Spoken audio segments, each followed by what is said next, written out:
قاضی ایاز مالکی نے، شیخ عبدالحق محدث دہلوی نے، دیگر بزرگ جو سیرت نگار گزرے، انہوں نے لکھا ہے کہ نبی پاک صلی اللہ علیہ وسلم کے اندر 100 مردوں سے زیادہ طاقت تھی، 100 مردوں سے زیادہ طاقت۔ اب جو بات کہنے لگا ہوں، جو نتیجہ دینے لگا ہوں، اس پر خاص توجہ آپ فرمائیں گے۔ ذرا فکری طور پر، نظریاتی طور پر ایک چیز کو سمجھیے۔ ہم سمجھتے ہیں کہ جوان لڑکا ہے جی، جو مرضی کرے، عمر ہے جی۔ آپ ذرا بات پر غور کیجئے گا کہ حضور صلی اللہ علیہ وسلم میں طاقت 100 مردوں سے زیادہ ہے، اور حیا کواری لڑکیوں سے بھی زیادہ ہے۔ ذرا اس بات کا تقابلی جائزہ کیجئے گا کہ طاقت 100 مرد سے زیادہ ہے، لیکن حیا کواری لڑکی سے بھی زیادہ ہے۔ اس کا معنی یہ ہوا کہ جس ٹہنی کو پھل زیادہ لگ جاتے ہیں وہ جھکا کرتی تو حیا تو حسن ہے، حیا تو آپ کو پاک صاف کرے گا، حیا تو آپ کو نرالا کرے گا، انوکھا کرے گا۔ وہ ہمارے ایک دانشور ہیں، تو انہوں نے مضمون لکھا، کئی باتیں بڑی پسند آتی ہیں۔ وہ کہتے ہیں کہ میری اہلیہ، ان کو بھی کسی نے مس گائیڈ کر دیا تھا، حالانکہ اچھی خاتون ہے، کسی نے مس گائیڈ کر دیا۔ تو وہ بھی سماجی اور ویلفیئر، اور یہ خواتین کو شوق ہوتا نا بننے کا، تو وہ بھی سماج کے اندر اچھا مقام تلاش کرنے کے موڈ میں آ گئی۔ تو کہیں ایک دن جانا تھا، تو بڑی بن سور کے میرے ساتھ وہ گاڑی میں بیٹھ گئی۔ تو میں گاڑی میں، عورتوں کو یہ بھی مسئلہ ہوتا ہے نا کہ ہماری تعریف کرو، تو کئی دفعہ بعد مردوں بیچاروں کو جھوٹ بولنا پڑتا ہے، وہ زبردستی کراتی ہے نا جی۔ تو اس میں گنجائش بھی دی ہے شریعت نے گنجائش دی ہے کہ کبھی بیوی کو راضی کرنے کے لیے خلاف واقعہ بات کرنی پڑے تو کر لینی چاہیے، تو وہ کراتی بھی ہیں۔ 3 موقع پر خلاف واقعہ بات کرنے کی اجازت ہے، واقعے کے خلاف بھی آپ بات کر سکتے ہیں، جنگ کے موقع پر 2 لوگوں کو صلح کرانے کے لیے، اور بیوی کو راضی کرنے کے لیے کر لیں کوئی ایسی بات، بے شک اپنی طبیعت پہ جبر کر کے کر لے، گنجائش ہے، اجازت ہے۔ تو وہ کہتے ہیں جب وہ گاڑی میں میرے ساتھ بیٹھی بن سور کے، تو وہ تقاضا کرنے لگی کہ میں نے بڑے اچھے کپڑے پہنے ہیں، پر آپ نے توجہ نہیں کرائی۔ وہ سیانا بندہ تھا، وہ چاہ رہا تھا کہ میری خاتون سمجھ جائے۔ وہ کہتے ہیں مجھے پتا تھا کہ بیچاری مس گائیڈ ہو گئی ہے، دل کی بڑی اچھی ہے، سیانی ہے، لیکن اس کو کچھ خواتین نے، کچھ لوگوں نے مل کے اس کو ذہن غلط کر دیا ہے کہ سماج میں نکلو، باہر جاؤ، کام کرو، فلاں کرو، اپنی مرضی سے جیو۔ تو میرے ساتھ گاڑی میں بیٹھی کہیں جانے کے لیے، تو مجھ سے کہنے لگی کہ آپ نے میری طرف توجہ ہی نہیں کی، آپ نے کوئی ذکر ہی نہیں کیا کہ میں کیسی لگ رہی ہوں۔ تو وہ کہتے ہیں میں نے اسے کہا کہ اگر تو ناراض نہ ہو تو پھر میں صحیح والی تعریف کر دوں۔ تو اس نے کہا کہ آپ کر دیں۔ تو کہتے ہیں میں نے درد سے اور خلوص سے اپنی بیوی سے کہا، خلوص کے ساتھ میں نے کہا میں تو روز گھر ہوتا ہوں، روز شام کو گھر ہوتا ہوں، اگر تو میرے لیے تیار ہوتی تو میں تیری تعریف کرتا، لیکن آج تو باہر جانے کے لیے تیار ہوئی، تو پھر ان سے تعریف کی امید رکھ جن کے لیے تو نے تیاری کی ہے۔ میرے لیے تیاری کرتی تو میں تو ہر شام تیرے پاس ہوتا ہوں۔ کہتے وہ میرے لفظوں میں درد تھا تو وہ بھی رو پڑی، اور کہنے لگی آپ گاڑی روک دیں، مجھے باہر جا کے کسی کو راضی نہیں کرنا، میں نے اسے راضی کرنا ہے جس کو رب کریم نے میرا شوہر بنایا ہے اور میرے لیے منتخب کیا ہے، میرے ماں باپ کو، میں واپس لوٹتی ہوں۔ یہ ایک پہلو ہے، سلگتا ہوں، اس کو سمجھا جائے۔ رسول کریم صلی اللہ علیہ وسلم عرب کی کواری لڑکیوں سے زیادہ حیا والے تھے، کواری لڑکیوں سے زیادہ حضور حیا فرمایا کرتے تھے۔ جب خانہ کعبہ کی مکہ شریف میں تعمیر ہو رہی تھی نا، اہل عرب اس کو تعمیر کر رہے تھے، تو نبی پاک صلی اللہ علیہ وسلم اپنے چچا حضرت عباس کے ساتھ خانہ کعبہ کی تعریف میں مصروف تھے۔ تو عرب کے لوگ چونکہ لمبا کرتا پہنتے تھے پیروں تک، تو نیچے اگر کسی وقت کوئی چیز نہیں بھی ہوتی تھی تو کسی کو وہ نظر نہیں آتی تھی، چونکہ پردہ رہتا تھا، لمبا کرتا پہنا ہوا ہوتا تھا۔ تو جب بچے، سرکار کی عمر مبارک بھی ابھی تھوڑی تھی، تو اس طرح بچے جب نکلتے تو وہ کئی دفعہ اپنی تہمت اتار دیتے نیچے سے، اور کوئی مزدوری کرنے لگتے تو 3-4 طے کر کے تہمت کی کندھے پہ رکھ لیتے، جس طرح کبھی دیہاتوں میں لوگ کپڑا سر پہ رکھتے تھے کہ اوپر اگر کوئی وزنی چیز رکھیں گے تو وہ تکلیف نہیں دے گی۔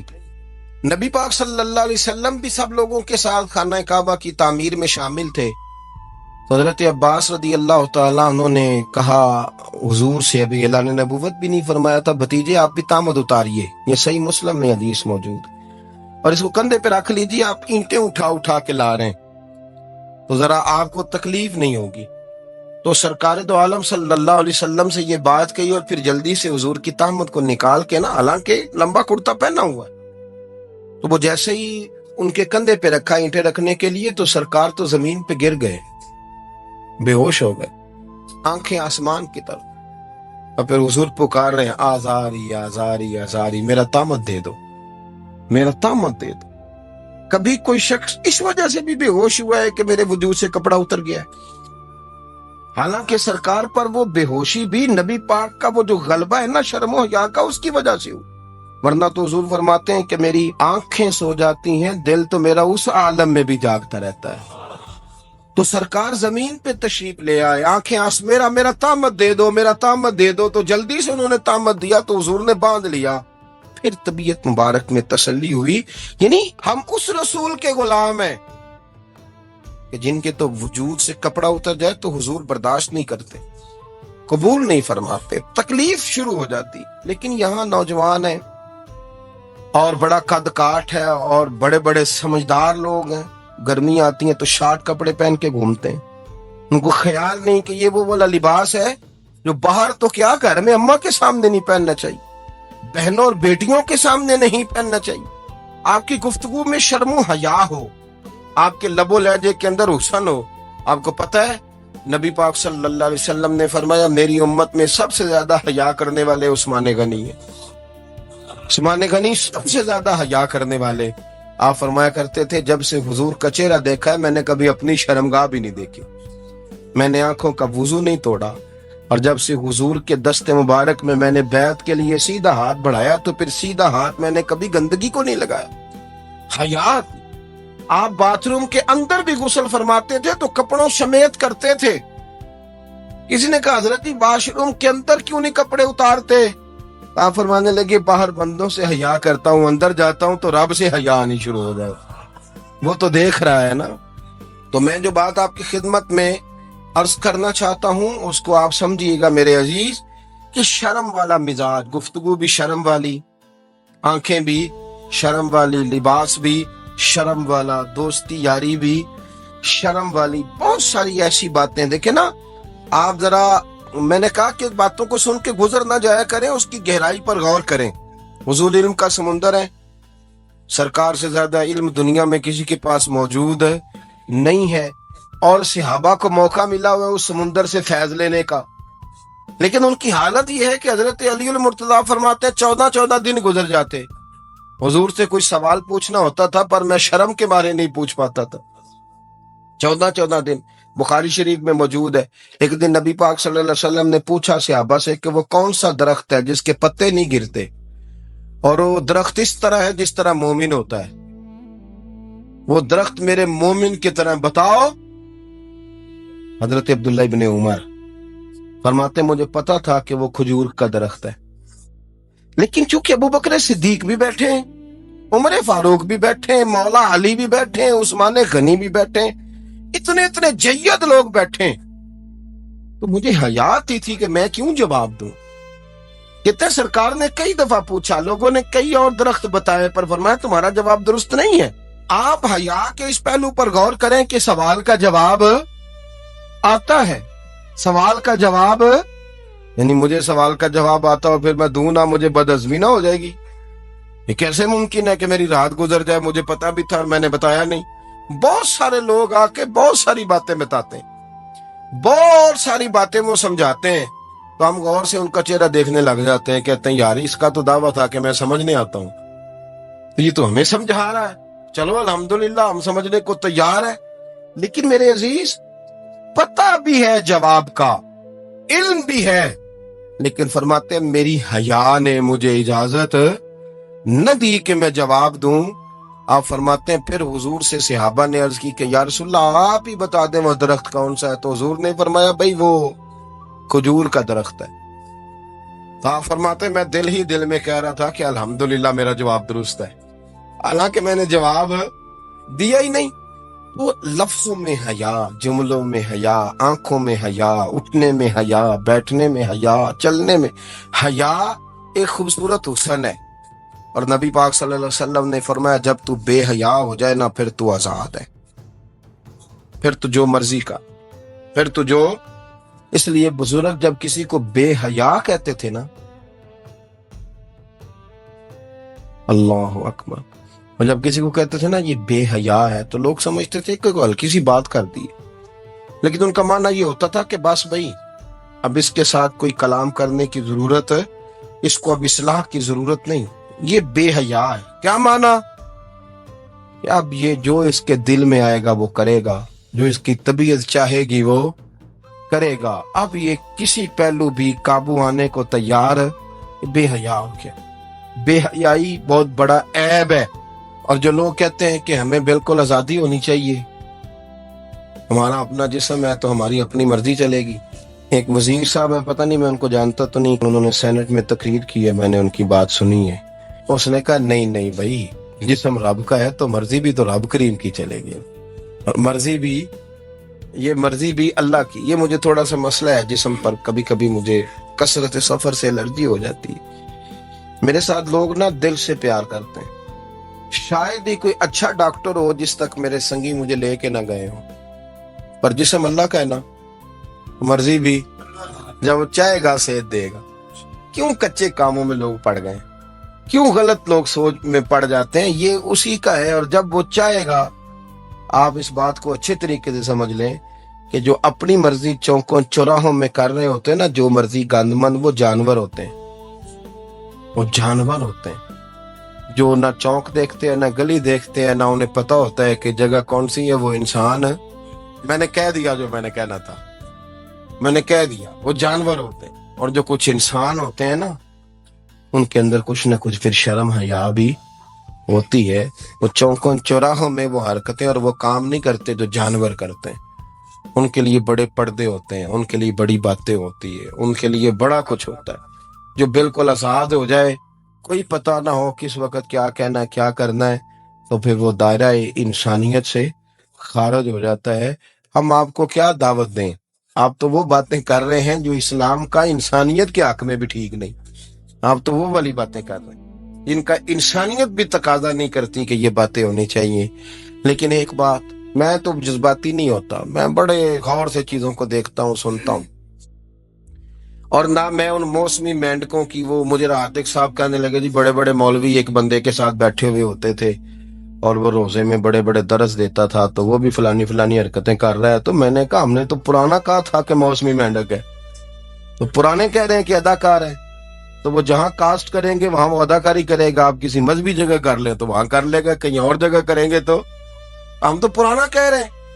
تو کسی کو کبھی سمجھ آتی ہے تو کسی کو کبھی اور جگہ جا کے سمجھ آتی ہے. ہم ان لوگوں سے پریشان نہیں ہوتے. کیوں؟ سن لیں، کوئی مایوسی نہیں. ان کے اندر جتنا زور ہے وہ لگائیں. یہ ملک بنا ہے رسول اللہ کے نام پہ، یہ اللہ نے تحفہ دیا ہے امت مسلمہ کو. یہ نبی پاک کے نام پہ بنا ہے تو یہاں جھنڈا بھی وہی والا بلند ہونا ہے جو مدینے والے رسول کا جھنڈا ہے، اور یہاں وہی کام چلے گا جو نبی پاک نے بیان فرمایا. تو اس طرح کئی لوگ آتے ہیں، وہ شور شار کرتے ہیں، چلے جاتے ہیں. اتنے نہ پریشان ہوا کریں. بہت سارے لوگ تو بیچارے اس قابل بھی نہیں ہے کہ ان کا نام لیا جائے. مطلب اتنا ہم ان کو اہمیت دے دیں، ان کا ذکر کریں، ان کا نام لیں، ان کی بات کریں، وہ بیچارے اس قابل ہی نہیں ہے. مطلب سٹیٹس ہی نہیں ہے ہمارا. اتنے فارغ ہیں ہم. جب جو بندہ آئے گا کہانی چھیڑے گا تو ہم چھیڑ جائیں گے. اور بھائی اللہ کا فضل ہے الحمدللہ تعالی، لوگوں نے بڑا شور کیا اور بڑے زمانے سے دنیا شور کر رہی ہے، پر اللہ کے گھر مسجدیں بھری ہوئی ہیں. یہ جو بچیوں کو بچے مس گائیڈ کرتے ہیں، انہیں بڑے بڑے خواب دکھاتے ہیں، وہ بیچاری ماں باپ کو چھوڑ کے، بہن بھائی کو چھوڑ کے اس کے ساتھ شادی کرتی ہے. پھر جو اس کا بعد میں حشر ہوتا ہے، آپ ادلیاں نو سردار پہن تکے تے شرما والیاں نو جھوٹے ڈولیاں دے. پھر وہ بیچاری ماں باپ رکھتے نہیں، وہ ظلم کرتا ہے تو کتنی بڑی تکلیف میں وہ بچی آ جاتی. نازک شیشی ہوتی ہے نا تو ٹوٹ جاتی. یہی حال اب جدید خواتین اور یہ جو کچھ اینکر پرسن ہیں، یہ اصل میں نا یہ آپ کو سیاست سکھاتے ہیں، لیکن یہ مادر پیدر آزاد لوگ ہیں، بالکل آزاد۔ یہ تو علماء شور نہ کریں، بات نہ کریں، گفتگو نہ کریں، مشائخ بات نہ کریں، اور یہ جو کچھ سنجیدہ اور دینی طبقہ ہے یہ کوئی شور نہ کرے، یہ تو روڈوں پہ ننگے ہو کے آ جائیں معاذاللہ۔ خوفناک نظریہ رکھتے ہیں یہ لوگ۔ عورت کو کہتے ہیں تیرے حقوق ہم تجھے لے کے دیں گے، مثلاً وہ کون سا حق ہے جو تم نے لے کے دینا ہے؟ میرے نبی کریم صلی اللہ علیہ وسلم اس کو بیٹی بھی بنایا ہے، اس کو بہن بھی بنایا ہے، اس کو ماں بھی بنایا ہے، اسے بیوی کا عالی شان رتبہ بھی عطا فرمایا ہے۔ اور چونکہ بیٹی کا بھی حق بڑا بیان کیا جاتا ہے، بہن کا بھی، ماں کا بھی، اور بیوی کے معاملے میں لوگ سمجھتے ہیں کہ زیادہ بات نہیں کرنی چاہیے، شاید مسئلہ خراب ہو جائے۔ حالانکہ نبی پاک صلی اللہ تعالی علیہ وسلم نے بیوی کے بارے میں پتہ کیا فرمایا؟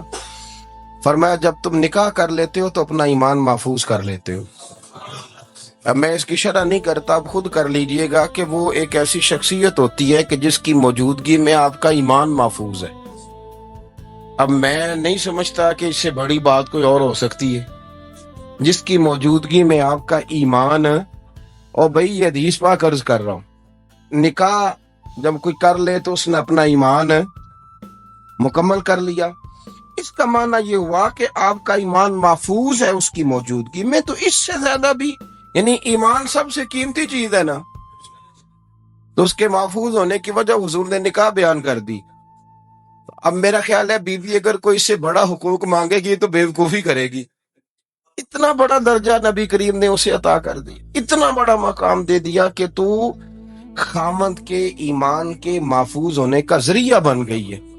عورت کو جو حقوق رسول کریم صلی اللہ تعالی علیہ وسلم نے عطا فرمائے، نبی پاک نے جو حقوق دیے، دیکھیں نا، حضرت عبداللہ ابن عمر رضی اللہ تعالیٰ عنہ کی اہلیہ بیمار تھی، جلدی جلدی سے وہ آئے، تو جب بہت جلدی ہو، سفر بڑا شدید تھا، تو آپ نے جلدی سے نماز ادا کی، جلدی سے چلے۔ آپ کے خادم کہنے لگے حضور خیریت ہے؟ فرمایا میری بیوی بیمار ہے۔ تو اس نے عرض کی حضور آپ کی اہلیہ بیمار ہے، تو آپ نے نماز بھی جلدی سے پڑھی، سفر بھی جلدی جلدی کیا۔ تو فرمانے لگے یہ وہ چیزیں ہیں جو ہمیں مدینے والے رسول نے سکھائی۔ آپ اس کیفیات کو سمجھیں کہ حضور صلی اللہ علیہ وسلم نے درس دیا۔ اور پھر ایک اور بہت بڑی بات، یہ فضیلت کسی اور کو نہیں دی، جو عورت کو حضور نے فضیلت دی، یہ فضیلت کسی اور کو نہیں دی۔ کبھی حضور نے فرمایا کہ تمہارا ابا تمہارے ساتھ بہت سخت رویہ کرے تو تم نے اس کو اس سختی پر داد دینی ہے؟ فرمایا چلو اگر وہ زیادتی بھی کرے تو تم نے اس کے ساتھ سلوک اچھا ہی کرنا ہے۔ لیکن آپ ایک بات کو سمجھے نا کہ بچے کے بارے میں، بیٹے کے بارے میں، بیٹی کے بارے میں فرمایا 10 سال کے ہو کے نماز نہ پڑھے تو سختی کرو، تمہارا ڈنڈا بھی لٹکنا چاہیے۔ بہت ساری جگہوں پہ بہت سارے لوگوں کے لیے سختی کا حکم دیا، لیکن عورت کے لیے حضور نے جو جملے کہے، اصل میں ہم سمجھتے ہیں کہ یہ ایک بات ہے، مشہور ہو گئی ہے روایت حدیث، تو بس اس کے پس منظر پر اور جملوں کے حسن پر شاید معاذ اللہ غور کرنے کی ضرورت نہیں۔ ذرا اس لفظ کی تاثیر پر غور کریں۔ حضور نے فرمایا عورت ٹیڑھی پسلی سے پیدا کی گئی ہے، یہ ٹیڑھی ہے، تو سیدھا کرنے کی کوشش کرو گے تو ٹوٹ جائے گی۔ تو حضور پھر ہمارے لیے حکم کیا ہے؟ فرمایا جیسی ہے تم اسی کے ساتھ نبھا کرو۔ آپ سمجھیں کہ اتنا محفوظ حضور نے درجہ دے دیا بی بی کو، اتنا محفوظ کہ فرمایا غلطی بھی ہو تو میرے غلاموں تم اس کے ساتھ نبھا کرو، گزارا کر لو۔ کو کیا اور حق چاہیے عورت کو، جس کو اس کی غلطیوں سمیت نبی پاک نے قبول کرنے کا حکم دے دی کہ اس کی کمزوریوں سمیت قبول کر لو۔ اب اس کو اور کیا، کوئی کمزوریوں سمیت قبول کرتا ہے؟ کبھی آپ دکان پہ بیٹھے ہو تو آپ کہیں بھی اس میں یہ بھی غلطی، میرے مال میں یہ بھی کمزوری ہے، یہ بھی کمزوری ہے، یہ بھی کمزوری ہے، تو کر لے قبول؟ کرتا ہے کوئی؟ کوئی شخص ایسا ہو جو کسی چیز کی کمزوریاں بیان کر کے کہ اسے قبول کرو؟ پر رسول کریم صلی اللہ تعالی علیہ وسلم نے نا ہمیں سبق دیا، حضور نے ہمیں درس دیا، نبی پاک نے ہمیں پیغام دیا۔ فرمایا یہ ٹیڑھی ہے، سیدھی کرنے کی کوشش کرو گے تو بیچاری ٹوٹ جائے گی، تو اس کے ساتھ نبھا کر جاؤ۔ آپ میری بات کو سمجھیے گا۔ چلے میں اس پر ایک اور بخاری مسلم کی حدیث پڑھتا ہوں۔ حضرت سلمان فارسی رضی اللہ تعالیٰ عنہ اور حضرت ابو دردہ کے درمیان بھائی چارہ تھا۔ مکے سے مدینے جب لوگ آئے تو حضور نے بھائی بھائی بنایا تھا، ان کے درمیان بھائی چارہ تھا، تو ابھی پردے کی آیات نازل نہیں ہوئی تھی تو لوگ ایک دوسرے کی طرف جاتے تھے۔ حضرت سلمان فارسی رضی اللہ تعالیٰ عنہ حضرت ابو دردہ رضی اللہ تعالیٰ عنہ کے گھر میں تشریف لے گئے تو دیکھا کہ ان کی بیوی بڑی غمگین بیٹھی ہیں۔ تو ہم نے فرمایا بہن کیا ہوا؟ تو کہنے لگی تمہارے بھائی کو دلچسپی کوئی نہیں رہی، ہر روز روزہ رکھ لیتا ہے اور ساری رات نفل پڑھتا ہے۔ حضرت سلمان فارسی کہنے لگے ٹھیک ہے کر لیتے ہیں بندوبست۔ نماز دین ہے کہ نہیں؟ دین ہے نا یہ چیزیں۔ لیکن حضرت سلمان فارسی جناب ابو دردہ سے کہنے لگے آج میں نے تیرے گھر میں رہنا رات کو، کیونکہ وہ تو ساری رات نماز پڑھتے تھے، نفل پڑھتے تھے۔ انہوں نے کہا ٹھیک ہے، ایک بستر لا کے بچھا دیا حضرت سلمان فارسی کے لیے۔ سلمان فارسی فرمانے لگے دوسرا بھی لا۔ کہا وہ کیا کرنا ہے؟ فرمانے لگے تو نے بھی سونا ہے، میں نے بھی سونا ہے، تو نے بھی سونا ہے، عشاء پڑھیں گے اور پھر دونوں سوئیں گے۔ کہا میں نے تو نماز پڑھنی ہے۔ فرمایا تہجد کے وقت اٹھ کے پڑھیں گے، اللہ کے رسول بھی رات آخری حصے میں جا کے نماز پڑھتے ہیں۔ ادھر ساتھ سلا لیا، وہ تھوڑی کو دیر سوئے، اب عادت تھی ساری رات اٹھنے کی، ذرا اٹھنے لگے بستر سے تو حضرت سلمان فارسی فرمایا چپ کر کے سو جا، اور بڑی رات پڑی ہوئی، چپ کر کے سو جا۔ وہ لیٹ گئے، پھر اٹھنے لگے تو فرمایا سو جا چپ کر کے، بڑا ٹائم ہے۔ سحری کے وقت اٹھے، نفل پڑھے، ان کا ارادہ تھا روزہ رکھنے کا، تو فرمانے لگے کل رکھا تھا نا نفلی روزہ؟ جی رکھا تھا، پرسوں بھی رکھا تھا، ترسوں بھی رکھا تھا۔ فرمایا آج نہیں رکھنا، آج میں تیرا مہمان ہوں، سارا دن کٹھے مل کے روٹیاں کھائیں گے، آج نہیں روزہ رکھنا، سلا دیا۔ اب حضرت ابو دردہ رضی اللہ تعالیٰ عنہ کہہ تو کچھ نہ سکے، پر کہنے لگے سلمان تم پتہ تم کیا کر رہے ہو، نہ تم نے مجھے رات اٹھ کے زیادہ نفل پڑھنے دیے، سویرے روزہ نہیں رکھنے دیا۔ تو حضرت سلمان فارسی کہنے لگے کوئی لمبی بات تو نہیں نا، چلتے ہیں نا ابھی فجر میں مسجد نبی میں، تو نبی پاک کو بتاتے ہیں۔ سرکار دو عالم علیہ السلام کی خدمت میں تو اپنی بات کرنا، میں اپنی کروں گا، حضور نتیجے کا اعلان فرما دیں گے، بات طے ہو جائے گی۔ حاضر خدمت ہوئے، عرض کی یا رسول اللہ صلی اللہ تعالی علیہ وسلم یہ ساری رات نفل پڑھتے ہیں، ہر روز روزہ رکھتے ہیں، ان کی اہلیہ غمگین بیٹھی ہیں، حکم فرمائے۔ تو نبی پاک صلی اللہ علیہ وسلم نے فرمایا پھر ہوا کیا؟ یا رسول اللہ میں نے رات سلایا ہے، سحری میں اٹھایا ہے، سویرے روزہ نہیں رکھنے دیا۔ نبی پاک نے فرمایا سلمان فارسی نے ٹھیک کیا، سلمان فارسی نے ٹھیک کیا۔ پھر حضور نے فرمایا، نبی کریم نے فرمایا ابو دردہ تیرے اوپر اگر اللہ کا حق ہے، اس کے رسول کا حق ہے، دین کا حق ہے، تو فرمایا تیری آنکھ کا بھی تیرے اوپر حق ہے، تیرے وجود کا بھی تیرے اوپر حق ہے۔ یہ حضور نے فرمایا تیرے بچوں کا بھی تیرے اوپر حق ہے، تیری بیوی کا بھی تیرے اوپر حق۔ اس حق کو بھی سمجھے، حقوق اللہ بھی ہیں، پر تیری آنکھ کا بھی تیرے اوپر، کیا مانا کہ تیری آنکھ سونا چاہتی ہے تو اسے سلا بھی، تیرے وجود کا بھی تیرے اوپر حق ہے، تو تیرا وجود آرام کرنا چاہتا ہے تو اسے آرام بھی کرا۔ اور پھر وہاں نبی پاک صلی اللہ علیہ وسلم نے فرمایا میں تم سب، سننا یہ لفظ حدیث کے، حضور نے اسی موقع پر فرمایا میں تم سب سے زیادہ اپنے رب کو جانتا ہوں اور میں تم سب سے بڑھ کر اپنے رب سے ڈرتا ہوں۔ حضور فرمانے لگے میں روزہ بھی رکھتا ہوں، افطار بھی کرتا ہوں، یعنی کبھی رکھتا ہوں اور کبھی نہیں رکھتا۔ فرمایا میں نفل بھی پڑھتا ہوں اور اپنی بیویوں کو وقت بھی دیتا ہوں۔ سرکار مسجد میں بھی آتے تھے، نواسوں کے ساتھ کھیلا بھی کرتے تھے، ان کے ساتھ پیار بھی کرتے تھے۔ تو اتنے بڑے حقوق حضور نے بیان فرمائے عورتوں کے کہ تمہاری بیوی کا بھی تمہارے اوپر۔ لو ایک حدیث بخاری کی اور یہاں بیان کر دیتا ہوں۔ ایک شخص نے آ کے عرض کی یا رسول اللہ صلی اللہ تعالی علیہ وسلم جہاد کے لیے تیاری ہو گئی ہے، صفیں بن رہی ہیں، مجاہدین کی تیاری ہے، تو میرا بھی نام لکھ دیا گیا ہے مجاہدوں کی لسٹ میں، لیکن یا رسول اللہ صلی اللہ تعالی علیہ وسلم میری بیوی نے حج کی تیاری کر لی ہے اور میرے دوستوں نے، صحابہ نے میرا نام مجاہدین کی لسٹ میں لکھ دیا، تو میرے لیے کیا حکم ہے؟ یہ بخاری مسلم ہے۔ تو نبی پاک صلی اللہ تعالی علیہ وسلم نے فرمایا جہاد پہ کوئی اور چلا جائے گا تو بیوی کے ساتھ حج کرنے جا، اسے محرم کی ضرورت ہے، وہ تیرے بغیر کیسے جائے گی؟ مجاہدین کو تو اور مجاہد مل جائے گا، پر تو اپنی بیوی کے ساتھ جانا۔ نبی پاک صلی اللہ علیہ وسلم نے مرد کو محافظ بنایا ہے، عورت کو مرد کا قیدی نہیں بنایا بلکہ عورت کو حفاظت عطا کی اور مرد کو اس کا محافظ بنایا۔ اب بچیاں آزاد ہونا چاہتی ہیں اور آزادی بھی وہ والی کہ جو بنیادی طور پر آزادی نہیں، فحاشی ہے۔ میں نے بہت پہلے کہا ہے کہ اسلام بیٹیوں کو قیمتی سمجھتا ہے۔ جس بندے کے پاس 20 تولے سونا ہو وہ چوک میں لے کے نہیں آتا، وہ قیمتی چیز ہے، اس نے چھپا کے رکھی ہوتی ہے۔ تو جو نبی پاک صلی اللہ علیہ وسلم کا کلمہ پڑھنے والے بیویاں، اسلام انہیں قیمتی سمجھتا ہے، کہتا ہے کہ تم قیمتی ہو لہذا گھر کے اندر رہو، تم باہر نہ ہو۔ لیکن عورتیں ہیں کہ ان کو بلا وجہ لوگ خراب کر دیتے ہیں اور بلا وجہ وہ اس مغالطے کا شکار ہو جاتی ہیں۔ اب آگے بڑھتے ہیں۔ قرآن مجید نے سورہ نور کی آیت نمبر 30 میں کہا کہ کل للمؤمنین یغضوا من ابصارہم، فرمایا کہ اے محبوب علیہ السلام مومن مردوں سے کہہ دو کہ اپنی نظریں جھکا کے رکھیں، اپنی نظریں۔ اور اگلی آیت میں فرمایا وَقُلْ لِلْمُؤْمِنَاتِ يَغْضُضْنَ مِنْ أَبْصَارِهِنَّ، فرمایا کہ اے محبوب مومن عورتوں سے بھی کہہ دو کہ اپنی نظریں جھکا۔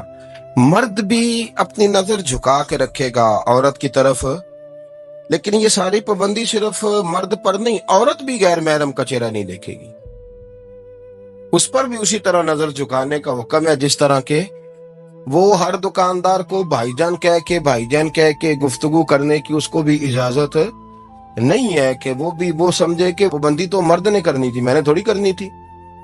وہ جس کے پاس جائے، جہاں بھی جائے، ڈاکٹر کے پاس جائے، باہر جائے، تو وہ جس طرح مرضی اس کا دل چاہے وہ بات چیت کرے، اس کی عورت کو بھی اجازت اسلام نہیں دیتا۔ بنیادی طور پہ اسلام شرم و حیا کا دین ہے، حیا کی بات کرتا ہے۔ حیا کی جب ہم تعریف کرتے ہیں تو حیا کی تعریف یہ ہے کہ کوئی کبھی چیز دیکھ کے نا تو آپ کی طبیعت میں کراہت محسوس ہو، آپ کوئی غلط جملہ منہ سے نکالتے ہوئے ذرا جھجکیں، آپ کوئی غلط بات کرتے ہوئے تھوڑا بوجھ محسوس کریں۔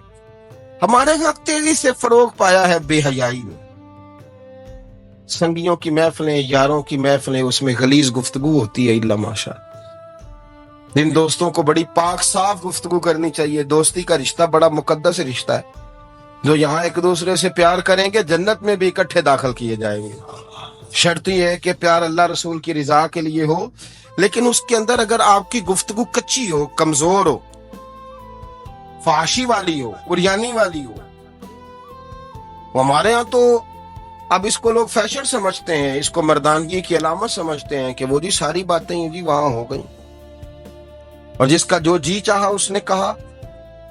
آپ جب حیا کے دائرے میں ہوتے ہیں تو آپ خود بھی سکون محسوس کرتے ہیں۔ دیکھیں نا، آپ کو نیند سکون سے کہاں آتی ہے؟ جہاں کمرہ بند ہو، چاروں جانب دیوار ہے، اوپر چھت ہے، خالی دروازہ بھی کھلا ہوا ہونا تو جب بندہ سکون لینا چاہتا ہے تو کہتا ہے یار ذرا دروازہ ذرا بند کر دو۔ وہ اچھی طرح اپنے آپ کو چھپا لیتا ہے نا حیا کے پردے میں، تو اللہ اسے سکون عطا کرتا ہے۔ اور جو اس سے بھی زیادہ ٹھنڈی نیند میں جانا چاہتا ہے وہ کہتا ہے لائٹ بھی بند کر دو۔ اب وہ مکمل طور پہ سمجھتا ہے کہ میں چاروں جانب سے چھپ گیا ہوں، اگر میں کھل کے بھی سو جاؤں گا تو میرا چونکہ پردہ قائم ہے تو مجھے کوئی دشواری نہیں ہو۔ آپ جب چھپ جاتے ہیں، جب آپ حیا کے اندر سمٹ جاتے ہیں، جب آپ چادر کے اندر آ جاتے ہیں تو آپ بہت ساری جگہوں پہ آسانی محسوس کرتے ہیں۔ تو حیا تو آپ کو سکون دیتی ہے، حیا تو دل کو راحت دیتی ہے۔ میں بڑی ذمہ داری سے بات عرض کرتا ہوں، قرآن مجید نے نا ایک مقام پہ مذاق کو، ایک مزاح ہوتا ہے خوش طبی، وہ نہیں، مذاق اڑانا، قرآن پاک نے نا مذاق کو ایک جگہ پہ جاہلوں کا طریقہ بھی قرار دیا ہے۔ بنی اسرائیل کے لوگوں سے حضرت موسیٰ نے کہا کہ گائے ذبح کرو اور ایک ٹکڑا مقتول کو مارو، زندہ ہو کے خود بتا دے گا مجھے کس بندے نے قتل کیا۔ تو کہنے لگے آپ ہمارے ساتھ مذاق کر رہے ہیں۔ تو قرآن مجید کہتا ہے کہ حضرت سیدنا موسیٰ علیہ السلام فرمانے لگے اعوذ باللہ ان اکون من الجاہلین، فرمانے لگے میں اللہ کی پناہ مانگتا ہوں کہ میں جاہلوں میں سے ہو جاؤں۔ یہ مذاق کرنا تو جاہلوں کا طریقہ ہے۔ اگر آپ کی زبان سے بے حیائی کا جملہ نکل گیا، اگر آپ کی زبان سے بے حیائی کا جملہ نکل گیا، آپ نے کہہ دیا کہ ہم آزاد لوگ ہیں، جو مرضی کریں گے، جو مرضی کہیں گے، جو ہمارا دل میں آئے گا کریں گے، تو پھر تو لوگ آپ کا وہ حشر کریں گے کہ آپ سے برداشت ہی نہیں ہوگا. جس کا لوگ مذاق بنا لیتے ہیں اور جو مذاق بن جاتا ہے پھر اسے کچھ جینے دیتا ہے. آپ حیا کی چادر میں چھپیں گے تو بچیں گے. اگر آپ نے اپنا مذاق بنوا لیا یہ کہہ کہ میں نے مرضی کرنی ہے، پھر یاد رکھنا چھپنے کو جگہ نہیں ملے گی، پھر تکلیف میں آ جائیں گا، بہت بڑی اذیت کا شکار ہو جائیں. شرم و حیا، عرب کے اندر جو کنواری لڑکیاں تھیں ان میں بڑی حیا ہوتی. الحمدللہ میں بڑے فخر سے کہتا ہوں کہ میرے پنجاب کی، میرے پاکستان کی بیٹیاں بھی 20 دفعہ ان کا ابا کہے تیری شادی کرنی ہے تو وہ آنکھ نہیں اٹھا پاتی آج بھی. یہ تو وہ چند لوگ ہیں جو کہتے ہیں ہم ہائی کلاس ہو گئے، ہمیں نہیں پتا کہ وہ روشن خیال ہو گئے ہیں کہ روغن خیال ہو گئے، پتہ نہیں کدھر چلے گئے.